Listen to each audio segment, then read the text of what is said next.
दौरान युवकों ने एक पुलिस कर्मी को जमकर पीट दिया। उप निरीक्षक एसएस चौहान के साथ मारपीट हुई है। भिंड के रहने वाले हैं दोनों युवक। ये बड़ी खबर इंदौर से है, जहां पुलिस कर्मी से चेकिंग के दौरान युवकों ने मारपीट कर दी। उप निरीक्षक एसएस चौहान जिनके साथ मारपीट हुई है।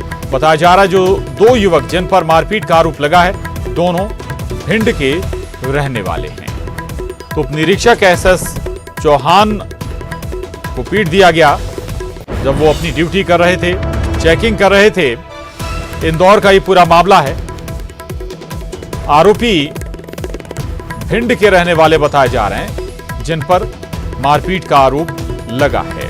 तो पुलिस के साथ मारपीट करने के मामले में अब ये पुलिस गिरफ्त में भी हैं। दोनों आरोपी भिंड के रहने वाले हैं और उप निरीक्षक एसएस चौहान जिनके साथ मारपीट की गई है।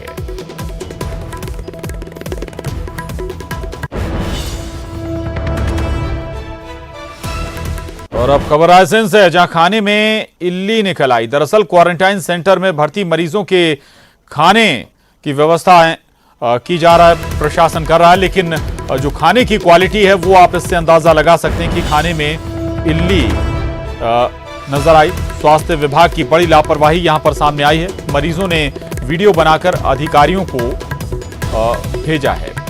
जिला अस्पताल के 15 कर्मचारी दरअसल यहां पर क्वारंटाइन हैं। देवराज दुबे हमारे साथ जुड़ गए हैं। देवराज, ऐसा खाना अब दिया जा रहा है लोगों को, जो लोग वहां पर भर्ती हैं, क्वारंटाइन हैं, इल्ली और मतलब बेहद ही दूषित खाना हम इसे कहें। अस्पताल में पदस्थ कर्मचारी की रिपोर्ट पॉजिटिव आने के बाद यहाँ पदस्थ 15 कर्मचारियों को क्वारंटाइन कर दिया था। वो स्थित कन्या छात्रावास में बने क्वारंटाइन सेंटर में सभी कर्मचारियों को रखा गया है। यहाँ पर खाना हॉस्पिटल की कैंटीन से दिया जा रहा है। विभाग के लोगों को गुणवत्ताहीन खाना दिया जा रहा है। साथ ही कल जो खाना दिया था उसमें जिंदा इल्लियां मिली। जिंदा इल्लियां पर नजर पड़ने के बाद खाने को अच्छे से देखा तो उसमें मरी हुई इल्लियां भी पाई गईं।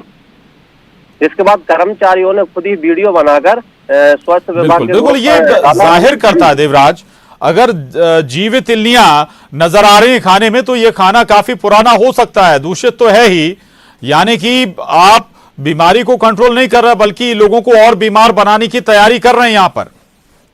जी बिल्कुल, मध्य प्रदेश के स्वास्थ्य मंत्री प्रभुराम चौधरी का यह गृह जिला है। प्रभुराम चौधरी यहाँ पर हर दिन जैसे ही आते रहते हैं, इसके बाद भी यहाँ पर इतनी बड़ी लापरवाही देखने को मिल रही है। इससे अंदाजा लगाया जा सकता है कि मध्य प्रदेश के बाकी जिले में क्या हाल होंगे, किस तरह से भोजन दिया जा रहा है, तो किस तरह से स्वास्थ्य व्यवस्थाएं चल रही है। कुछ दिन पहले ही यहाँ गैरतगंज में महिला पॉजिटिव के साथ लापरवाही बरती गई थी। बिल्कुल, तो ये लापरवाही, भारी लापरवाही हम इसे कहें, स्वास्थ्य विभाग की है। और जो लोग क्वारंटाइन हैं उन्हें ये दूषित और पुराना खाना परोसा जा रहा है। बहुत धन्यवाद देवराज इस जानकारी के लिए। अगली खबर सीहोर से है, जहां बारिश से बाढ़ जैसे हालात बन गए हैं। सड़क पर पानी लबालब भरा हुआ नजर आ रहा है। 45 मिनट की तेज बारिश से सड़क नदी और समंदर में तब्दील हो गई। तेज बहाव में दुकानों के सामने खड़े जो वाहन थे वो बहते हुए नजर आए। लोगों ने कड़ी मशक्कत के बाद वाहनों को बहने से रोका है। तो सीहोर से ये तस्वीरें सामने आई हैं। तेज बारिश के बाद सड़कों पर ये हाल हुआ कि जो वाहन खड़े हुए थे वो भी पानी में बहते हुए नजर आए। सड़कों पर तेज बहाव, जहां बेहद ही तेज बहाव नजर आया। नदी नाले में तब्दील हो गई ये सड़कें। ये देखिए आप, जो वाहन है वो बहते हुए नजर आ रहे हैं। थामने की कोशिश लोग कर रहे हैं। काफी मशक्कत इन लोगों को यहां पर करनी पड़ रही है। तो ये तस्वीरें सीहोर से हैं। सीहोर में दरअसल तेज बारिश हुई और बारिश के बाद जो हालात थे वो बाढ़ जैसे हो गए।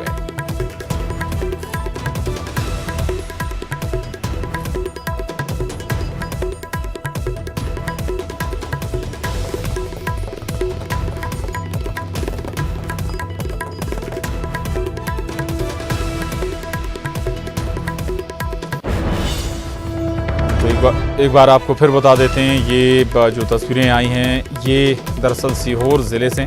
सीहोर जिले में जमकर बारिश हुई, तेज बारिश हुई और उसके बाद जो स्थितियां थी वो बाढ़ जैसी हो गई।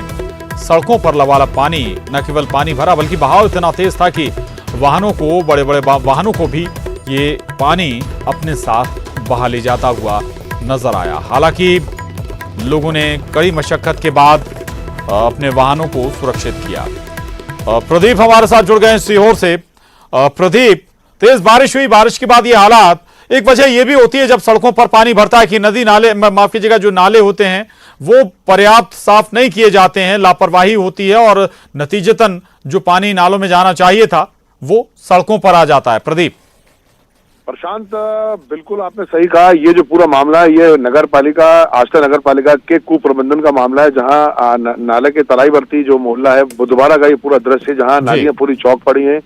वर्षा पूर्व कोई कार्य नहीं किया गया, जिसकी वजह से केवल 45 मिनट की झमाझम बारिश की वजह से जो हालात डरावने दिखाई दे रहा है, ये इस बात का प्रतीक है कि वहां जो स्थानीय प्रशासन है उसने इस पूरे मामले की अनदेखी की और यही वजह है कि आज थोड़े से पानी में भी बाढ़ जैसे हालात को लेकर लोगों को सामना करना पड़ा। जी प्रशांत। बिल्कुल बिल्कुल ऐसे हालात हो गए। ये पहली बारिश और जैसा कि प्रदीप बता रहे हैं करीब 45 मिनट की ये बारिश थी। नतीजा आपके सामने। बहुत शुक्रिया प्रदीप आपका इस जानकारी के लिए। और अब अगली खबर का रुख करेंगे। अगली खबर भोपाल से है। भोपाल में एक बार फिर कोरोना विस्फोट हुआ है। कोरोना के 144 नए मरीज मिले हैं। मरीजों में जेपी हॉस्पिटल के 2 डॉक्टर भी शामिल हैं। सीआरपीएफ कैंप के 7 जवानों की रिपोर्ट भी कोरोना पॉजिटिव पाई गई है। तो ये बड़ी खबर राजधानी भोपाल से 144 फिर कोरोना संक्रमण के मामले सामने आए हैं। इन मरीजों में जेपी हॉस्पिटल के 2 डॉक्टर भी शामिल हैं, यानी डॉक्टर और जो स्वास्थ्य से जुड़ा, महकमे से जुड़ा स्टाफ है वो भी लगातार संक्रमित हो रहा है। इसके अलावा सीआरपीएफ कैंप के 7 जवानों की रिपोर्ट भी कोरोना संक्रमित पाई गई है, कोरोना पॉजिटिव आई है। तो ये चिंता बढ़ाने वाला लगातार मामले राजधानी भोपाल से बड़ी संख्या में निकल रहे हैं। दूसरी बात, जो स्वास्थ्य विभाग का अमला है, डॉक्टर हो, नर्स हो या दूसरा स्टाफ, वो भी लगातार संक्रमण की चपेट में आ रहा है। इसके अलावा हमारे जवान भी, सीआरपीएफ कैंप के 7 जवान भी कोरोना पॉजिटिव पाए गए हैं। और शायद यही एक वजह भी है कि आज रात 8 बजे के बाद से पूरा भोपाल लॉकडाउन हो जाएगा और ये 10 दिनों का लॉकडाउन रहेगा। 3 अगस्त तक पूरी तरीके से लॉकडाउन राजधानी भोपाल को किया जा रहा है, क्योंकि संक्रमण अब पुराने भोपाल तक सीमित नहीं है, बल्कि लगभग सारे भोपाल में संक्रमण फैल चुका है। तमाम इलाकों में संक्रमण पहुंच चुका है और उस लिहाज से सरकार की कोशिश है कि जो कोरोना संक्रमण का चक्र है उसे किसी भी सूरत में, किसी भी हाल में तोड़ा जाए। और इसी के मद्देनजर ये जो लॉकडाउन का फैसला राजधानी भोपाल में लिया गया है। अगले 10 दिनों तक पूरा भोपाल लॉक रहेगा। हालांकि पुराने भोपाल के ज्यादातर इलाके पहले ही लॉक कर दिए गए हैं। करीब 25 इलाकों को पहले ही लॉक कर दिया गया है। नए भोपाल के भी कुछ इलाके पहले से ही लॉक किए जा चुके हैं। पूजा माथुर हमारे साथ जुड़ गए हैं। पूजा, आप डॉक्टर भी संक्रमित हो रहे हैं, जवान भी संक्रमित हो रहे हैं और फिर ये बड़ा आंकड़ा 144 का। राजधानी में तेजी से संख्या बढ़ती जा रही है। रोजाना अब मामले 100 की संख्या से ज्यादा ही आ रहे हैं। जो संक्रमित मरीज हैं उनमें अगर खास बात देखें तो वो फ्रंट लाइन पर जो खड़े योद्धा हैं वो ज्यादा संक्रमण की चपेट में आ रहे हैं। यही वजह है कि जवान हो, चाहे डॉक्टर्स हो, पुलिसकर्मी हो, ये तमाम ऐसे वर्ग हैं जो पहले भी शुरुआती दौर में चपेट में आए थे और अब एक बार फिर जिस तरीके से संक्रमण शहर पर हावी होता जा रहा है, एक बार फिर से ये कोरोना का शिकार बनते हुए ही दिखाई दे रहे हैं। लगातार अब पूरा शहर चपेट में आ चुका है। पॉश कॉलोनियां हो, नई बसी कॉलोनियां हो या फिर शहर के पुराने इलाके हो, संक्रमण की चपेट में आ चुके हैं। और यही वजह है कि शहर में अब लॉकडाउन लगाया जा रहा है, क्योंकि मामला और स्थिति जो है वो हाथ से नियंत्रित होती हुई नहीं दिखाई दे रही है। लोगों को कहीं ना कहीं अभी भी लापरवाही ही देखने को मिल रही है कि वो लापरवाही बरत रहे हैं, जिसकी वजह से अब जरूरी हो गया है कि लोगों को समझाया जाए। जन जागरूकता अभियान हालांकि सरकार लगातार चला रही है, उसके बावजूद लोगों में कहीं ना कहीं इस बात को लेकर के अवेयरनेस नहीं है कि उन्हें क्या। सरकार लगातार जागरूकता अभियान चला रही है, लेकिन जरूरत लोगों को जागरूक होने की है, लोगों को समझने की है कि ये संक्रमण न केवल आपको चपेट में लेगा बल्कि परिवार को भी संक्रमित कर देगा अगर आपने लापरवाही बरती। शुक्रिया पूजा आपका इस जानकारी के लिए। आगे बढ़ते हैं और ये बड़ी खबर दिल्ली से। इस वक्त चुनाव आयोग में आज बैठक होने जा रही है। उपचुनाव को लेकर यह महत्वपूर्ण बैठक होगी। करीब 11:30 बजे चुनाव आयोग बैठक करने जा रहा है। 48 विधानसभा सीट, 1 लोकसभा सीट को लेकर इसमें चर्चा होनी है। साथ ही 8 सीटों पर 7 सितंबर तक उपचुनाव पहले ही टाला जा चुका है।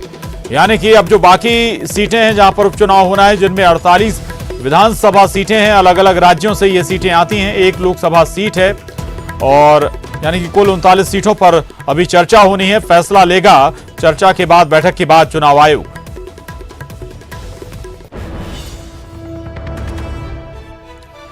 अशरफ काजमी हमारे साथ दिल्ली से जुड़ गए हैं और जानकारी के साथ। अशरफ, बाकी जो बची सीटें, अब स्वाभाविक है कि मध्य प्रदेश में जो 27 सीटें खाली हो चुकी हैं, एक पे लगभग तस्वीर साफ हो चुकी है। 26 सीटें इनमें शामिल हैं जिन पर आज फैसला होना है।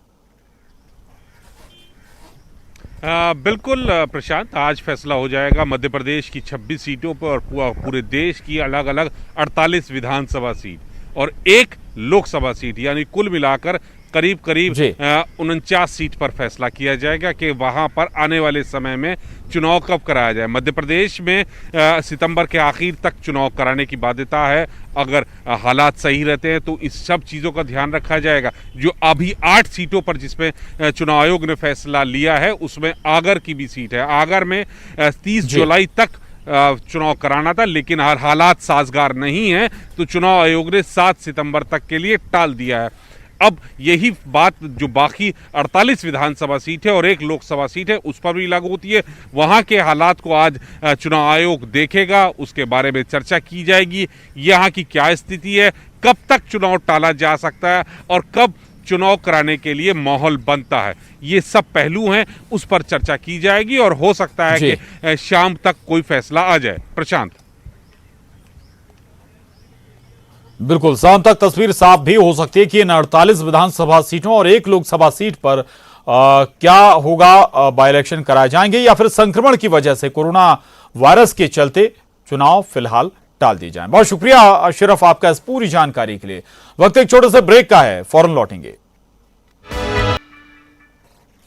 और ब्रेक के बाद खबर धमतरी से। धमतरी में बारिश से उफान पर सीता नदी, पुल के 2 फीट ऊपर से बह रहा पानी। धमतरी ओडिशा मार्ग इसके चलते बंद हो गया है। इलाके के कई गांवों का संपर्क भी इस बारिश की वजह से टूट गया है। तो ये बड़ी खबर धमतरी से है। बारिश से सीता नदी उफान पर आ गई है और पुल के 2 फीट ऊपर से पानी बह रहा है। नतीजा ये है कि जो धमतरी ओडिशा मार्ग है वो भी बाधित हो गया है। अब इस मार्ग पर आवाजाही रोक दी गई है, थम गई है और सड़क के दोनों तरफ वाहनों की कतारें लगी हुई हैं। इस पुल के ऊपर से, सड़क के ऊपर से पानी बहने के चलते इलाके के कई गांव का संपर्क फिलहाल टूट गया है। तो छत्तीसगढ़ के धमतरी से ये तस्वीरें सामने आई हैं जहां पर सीता नदी अब उफान पर है और सीता नदी में वाटर लेवल बढ़ने पर, पानी का जो स्तर है वो बढ़ने के चलते धमतरी ओडिशा मार्ग प्रभावित हुआ है। लोग आ जा नहीं पा रहे हैं और इसी की वजह से कई गांव हैं वो अब कट गए। ये तस्वीरें इस वक्त आप अपनी टीवी स्क्रीन पर देख पा रहे हैं। पहली तस्वीरें हैं ये न्यूज़ 18 पर।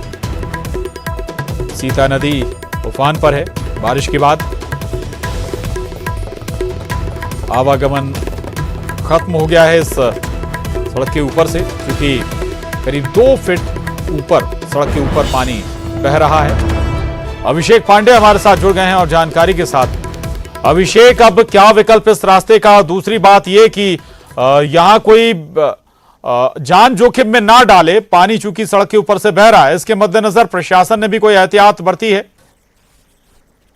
बता दूं कि ये इसी साल की समस्या नहीं है, हर साल ये समस्या आती है। ये रोड जो है धमतरी को उड़ीसा से और जिले के एक दूसरे हिस्से बुराई इलाके से जोड़ती है और इस इलाके से लगातार बड़े भारी वाहनों का आना जाना लगा रहता है। ये आंध्रा को भी रूट करती है और एक बीते कुछ वर्षों में एक ट्रक इसी स्थिति में जब पार कर रहा था तो बहकर नदी में गिर गया था। तो हादसे भी हुए हैं, उसके बावजूद इस जगह पर ना कोई वैसी व्यवस्था है रोकथाम की, ना कोई बड़ा बोर्ड लगाया गया है कि हादसों को और लोगों को ऐसी खतरनाक स्थिति में पार करने से रोका जाए। अभी भी वही स्थिति है, कोई नहीं कह सकता कब कोई दुस्साहस कर बैठे और बह जाए पानी में। तो ये स्थिति बनी हुई है।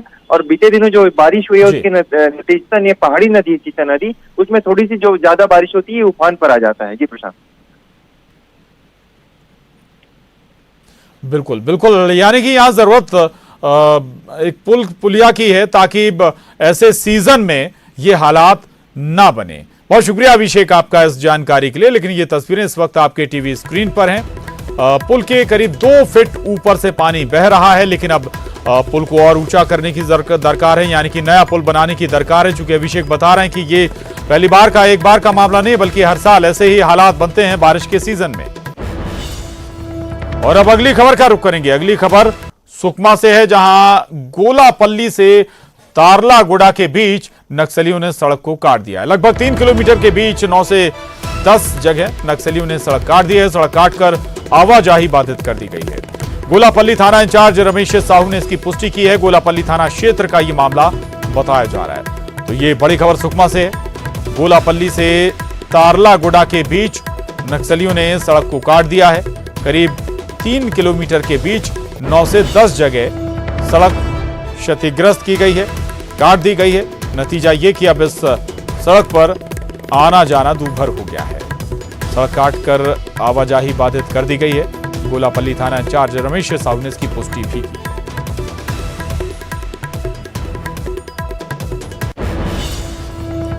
और दंतेवाड़ा से इस वक्त की बड़ी खबर। नक्सलियों ने मालगाड़ी रोककर गार्ड से वॉकी टॉकी लूट लिया है। नक्सलियों ने रेल पटरियों के बीच मालगाड़ी को रोक लिया और 2 जगहों पर नक्सलियों ने मालगाड़ी रोकी थी और मालगाड़ी को रोककर वॉकी टॉकी लूट लिया गया है। ये बड़ी खबर है दंतेवाड़ा से। पहले नक्सलियों ने मालगाड़ी को रोका और उसके बाद गार्ड से वॉकी टॉकी लूट लिया। आपको बता दें कि नक्सलियों ने रेल पटरियों के बीच ही मालगाड़ी को रोक लिया था और इस लूट की वारदात को अंजाम दिया है। बताया जा रहा है कि 2 जगहों पर नक्सलियों के जरिए यह हरकत की गई थी, मालगाड़ी रोकी गई।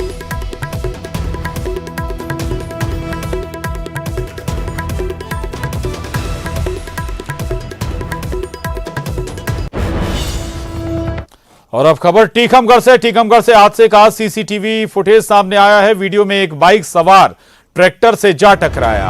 हालांकि हवा में उछलकर गिरने के बावजूद बाइक सवार बाल बाल बच गया। ये वीडियो सोशल मीडिया पर भी अब जमकर वायरल हो रहा है। ये तस्वीरें देख रहे हैं आप, ये दरअसल कि देखिए आप, बेहद ही खतरनाक ये हादसा था। लेकिन गनीमत रही कि ट्रैक्टर के ब्रेक समय पर लग गए, नहीं तो बड़ा हादसा हो सकता था, शख्स की जान भी जा सकती थी। टीकमगढ़ से ये सीसीटीवी की तस्वीरें सामने आई हैं। ट्रैक्टर क्रॉस कर रहा था, ट्रैक्टर अपनी लेन बदल रहा था, वहीं दूसरी तरफ जहां ट्रैक्टर साइड बदल रहा था, वहीं दूसरी तरफ तेज रफ्तार में आ रहा बाइक सवार ट्रैक्टर से जा टकराया। लेकिन समय रहते ट्रैक्टर ड्राइवर ने ब्रेक लगा दिया, नहीं तो बड़ा हादसा हो सकता था, बाइक सवार की जान भी जा सकती थी। ये सीसीटीवी की तस्वीरें हैं जो सामने आई हैं इस हादसे से जुड़ी हुई। देख सकते हैं आप, ट्रैक्टर दरअसल अपनी साइड चेंज कर रहा था, साइड बदल रहा था। और राजीव हमारे साथ जुड़ गए हैं और जानकारी के साथ। राजीव, गलती यहां दोनों तरफ से नजर आती है। एक तो बाइक सवार भी काफी रफ्तार में था और दूसरी जो तस्वीर वो ऐसा लग रहा है कि शायद गलत जगह से ट्रैक्टर अपनी साइड बदल रहा था, लेन बदल रहा था। प्रशांत, बिल्कुल जो वीडियो में दिख रहा है, जो ट्रैक्टर वाला है, जो एकाएक उसने ट्रैक्टर को लाइन बदल दी और जिस कारण से जो बाइक सवार था वो काफी तेज रफ्तार से आ रहा था और एक्सीडेंट हो गया। हालांकि इस घटना में जो बाइक सवार है वो बच गया, उसको गंभीर चोट नहीं आई है।